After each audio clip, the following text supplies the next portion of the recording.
High neck బ్లౌజ్కి front పార్ట్లో ఎక్కువ తక్కువలు వస్తున్నాయా? ఒక సైడ్ ఫ్రంట్ పార్ట్ బాగొస్తుంది, రెండవ సైడ్ ఫ్రంట్ పార్ట్ పర్ఫెక్ట్గా రావట్లేదా?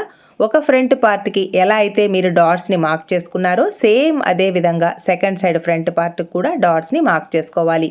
ఫస్ట్ డాట్ హైట్ వచ్చేసి 2.5 ఇంచెస్ తీసుకున్నాను, వెడల్పు 1 ఇంచ్కి మార్క్ చేసుకోవాలి. డాట్స్ని స్టిచ్ వేసేటప్పుడు ఫస్ట్ చివరికి ఖచ్చితంగా రఫ్ స్టిచ్ వేసుకోవాలి.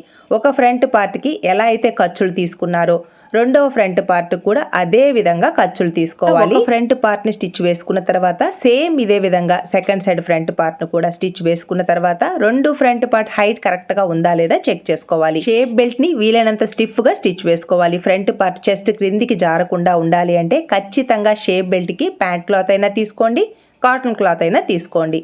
ఒక షేప్ బెల్ట్కి ఎంత ఖర్చులు అయితే తీసుకుంటున్నారో అదే ఖర్చులు సెకండ్ షేప్ బెల్ట్ కూడా స్టిచ్ వేసుకోవాలి. టక్స్ ఇచ్చాం కదా, ఎడమ చేతి వైపు కుడి చేతి వైపు ఒకే విధంగా రావాలన్నమాట. అప్పుడే రెండు షేప్ బెల్ట్స్ కరెక్ట్గా రెడీ అవుతాయి. మీరేమో ఇంత బాగా స్టిచ్ చేస్తున్నారు, మాకు ఇంత నీట్గా రావట్లేదు అంటున్నారు కదా. మన ఛానల్లో స్టిచ్చింగ్ వీడియోస్ ఉన్నాయి, క్లియర్గా ఎక్స్ప్లెయిన్ చేశాను, చాలా టిప్స్ చెప్తూ ఉంటాను. ఒకసారి చెక్ చేసుకోండి, మీరు కూడా ఇంతే నీట్గా స్టిచ్ చేసుకోగలుగుతారు. చూసారా, పార్ట్లో ప్రతి దగ్గర హైట్ అయితే చూసుకోవాలి. ఫస్ట్ ఫ్రంట్ పార్ట్ డాట్స్ని, నెక్స్ట్ షేప్ బెల్ట్ని యాడ్ చేశాక హుక్స్ బెల్ట్ని, కాజా బెల్ట్ని ఇలా చెక్ చేసుకోవాలి. ఫుల్ వీడియో ఛానల్ నేమ్ క్రింద ఉంది, చెక్ చేసుకోండి. Please subscribe.